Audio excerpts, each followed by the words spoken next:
వివరాలు చూద్దాం. వైఎస్ వివేక హత్య కేసులో అప్రూవర్ గా మారిన దస్తగిరి సీఎం జగన్ పై తనదైన శైలిలో విమర్శలు గుప్పించారు.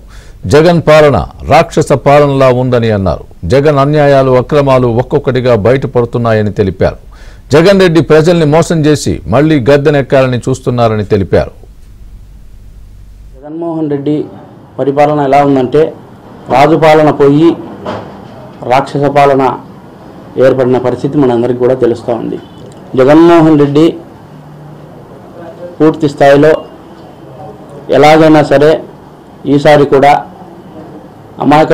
అమాయకులైన ప్రజలందరినీ కూడా మోసం చేసి చెప్పుడు మాటలు చెప్పి మళ్ళీ కూడా గద్దెనెక్కాలని చూస్తూ ఉన్నాడు జగన్మోహన్ రెడ్డి.